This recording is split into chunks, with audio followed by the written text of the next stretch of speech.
साथियों, आप सभी का इस प्लेटफॉर्म पर स्वागत है। यहाँ पर हम लोग भारत की महान विभूतियों पर आधारित श्रृंखला के तहत आज हम लोग बात करेंगे नोबेल पुरस्कार पाने वाले चंद्रशेखर वेंकट रमन के बारे में, जिन्हें रमन इफेक्ट की खोज के लिए जाना जाता है। तो चलिए इनके बारे में देखते हैं। इनका जो जन्म हुआ वो 7 नवंबर 1888 को और इनका निधन जो होता है वो 21 नवंबर 1970 को होता है। इनके बारे में देखें तो वे विलक्षण भौतिक शास्त्री थे।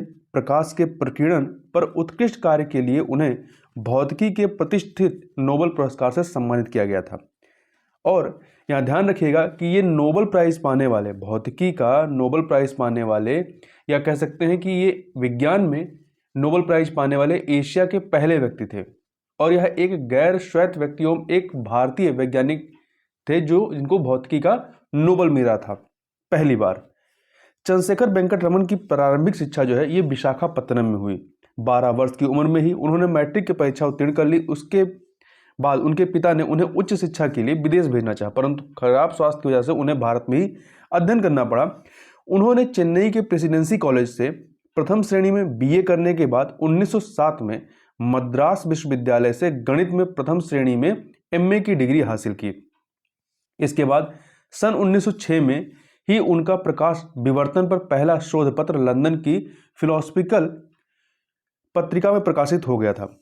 उसमें उन्होंने बताया था कि जब प्रकाश की किरणें किसी छिद्र या किसी अपारदर्शी वस्तु के किनारे पर से गुजरती हैं और किसी पर्दे पर पड़ती हैं तो किरणों के किनारे पर मंद या तीव्र या रंगीन प्रकाश की पट्टियां दिखाई देती हैं। यह घटना विवर्तन, रिफ्रैक्शन कहलाती है। इससे पता चलता है कि प्रकाश जो है वो तरंगों में निर्मित होती है। वह भारत सरकार के वित्त विभाग की प्रतियोगिता में बैठे और जून 1907 में असिस्टेंट अकाउंटेंट जनरल बनकर कलकत्ता चले गए। वह एक दिन कार्यालय से लौट रहे थे। एक साइन बोर्ड देखा जिस पर लिखा था वैज्ञानिक अध्ययन के लिए भारतीय परिषद। वह ट्रॉम से उतरे और परिषद के कार्यालय में पहुंच गए। वहां अपना परिचय दिया और परिषद की प्रयोगशाला में प्रयोग करने की आज्ञा पा ली। इस तरह वे वहां पर प्रयोग करते रहे। इस अवधि में उन्होंने ध्वनि के कंपन और कार्यों के सिद्धांत पर अनुसंधान किया। उन्हें वाद्य यंत्रों की भौतिकी का ज्ञान इतना गहरा था कि सन 1927 में जर्मनी में प्रकाशित 20 खंडों वाले भौतिकी विश्वकोश के 8वें खंड के लिए वाद्य यंत्रों की भौतिकी पर लेख उन्हीं से तैयार करवाया गया। उस भौतिकी कोश में वही ऐसे लेखक हैं जो जर्मन नहीं हैं। कलकत्ता विश्वविद्यालय में जब 1917 में भौतिकी के प्राध्यापक का पद बना तो वहां के कुलपति आशुतोष मुखर्जी ने उस पद पर सीवी रमन को आमंत्रित किया। कलकत्ता विश्वविद्यालय में उन्होंने कुछ वर्षों तक वस्तुओं में प्रकाश के चलने का अध्ययन किया। इनमें किरणों का समूह बिल्कुल सीधा नहीं चलता, उसका कुछ भाग अपनी राह बदलकर बिखर जाता है।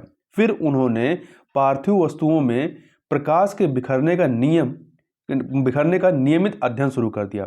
करीब 7 साल बाद वे उस खोज पर पहुंचे जो रमन प्रभाव या रमन इफेक्ट के नाम से विख्यात है।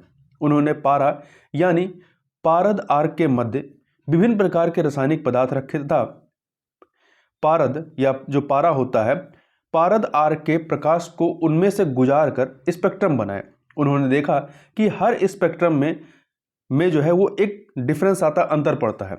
हर पदार्थ अपनी प्रकार का अंतर डालता है। तब श्रेष्ठ स्पेक्ट्रम चित्र तैयार किए गए। उन्हें मापकर उनकी सैद्धांतिक व्याख्या की गई।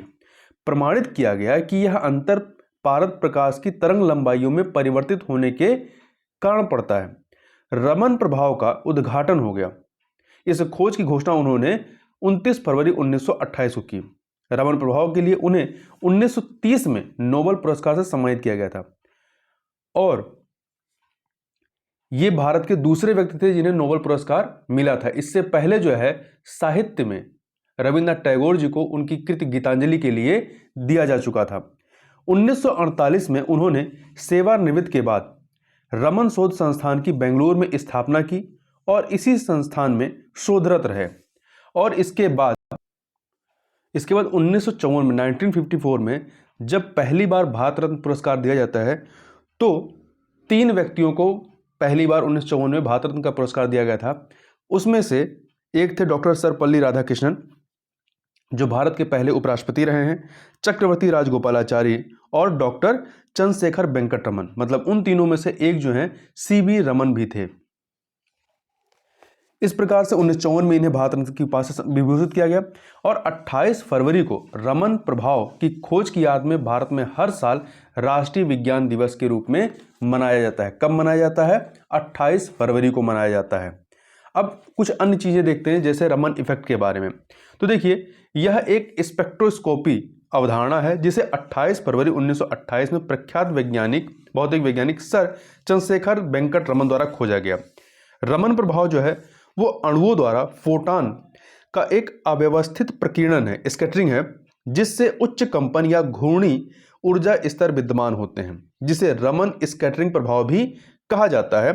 दूसरे शब्दों में यह प्रकाश की तरंग दैर्ध्य में एक प्रकार का परिवर्तन है, जो उसकी वेवलेंथ है उसमें एक प्रकार का परिवर्तन है, जो तब होता है जब प्रकाश की किरणें अणुओं द्वारा विक्षेपित हो जाती हैं। रमन प्रभाव रमन स्पेक्ट्रोस्कोपी के लिए एक आधार निर्मित करता है, मतलब जो इस रमन स्पेक्ट्रोस्कोपी है वो किस पे आधारित होता है? रमन इफेक्ट पर, जो सामग्री के बारे में, मटेरियल के बारे में जानकारी प्राप्त करने के लिए दवाई विक्रेताओं तथा भौतिकविदों द्वारा प्रयोग में लाया जाता है। अब कुछ अन्य चीजों के जहां पे इसका अनुप्रयोग होता है उसकी बात कर लेते हैं रमन इफेक्ट का। देखिए, जहां भी सैंपल को बिना क्षति पहुंचाए तीव्रता से पदार्थ विशेष के कुछ कण पहचान कर निष्कर्ष निकाले जा सकने हो, वहां रमन प्रभाव सबसे अधिक प्रभावी तकनीक प्रदान करता है। रमन स्पेक्ट्रोस्कोपी के कुछ जो एप्लीकेशंस हैं वो इस प्रकार हैं, जैसे कि औषधियों, पेट्रोकेमिकलों और प्रसाधन सामग्रियों, जो ब्यूटी प्रोडक्ट्स वगैरह होते हैं, के निर्माण प्रक्रमों के अध्ययन, मॉनिटरन और गुणवत्ता निर्धारण में इसका इस्तेमाल होता है। मतलब इसकी मॉनिटरिंग करने और गुणवत्ता निर्धारण में इसका इस्तेमाल होता है। इसके अतिरिक्त अपराध विज्ञान में पैकेट्स या बॉक्सों को बिना खोले उनके अंदर विद्यमान विशिष्ट पदार्थों, जैसे कि मादक पदार्थों के संसूचन या डिटेक्शन में इस्तेमाल होता है। जैसे कि एयरपोर्ट पे आप सुनते हैं कि ड्रग्स वगैरह पकड़े जाते हैं या जो भी अन्य चीज़ें पकड़ी जाती हैं वो इसी स्पेक्ट्रोस्कोपी का इस्तेमाल करके पकड़ी जाती हैं। पेंट उद्योग में जैसे जैसे पेंट सूखता है तो उसमें से क्या रासायनिक अभिक्रियाएं होती हैं, रसायनज्ञ यह अध्ययन इसी के माध्यम से कर सकते हैं। अन्य चीजें देखें तो देखिए, स्टैंड ऑफ रिमोट रमन नामक तकनीक का उपयोग करके जिसमें प्रायः प्रकाश संकलन के लिए टेलीस्कोप का और रमन रेखाओं को संसूचक तक ले जाने के लिए ऑप्टिक फाइबरों का उपयोग होता है। हानिकारक या रेडियो एक्टिव पदार्थों को सुरक्षित दूरी से अध्ययन किया जा सकता है इस स्टैंड ऑन रिमोट रमन तकनीक के द्वारा।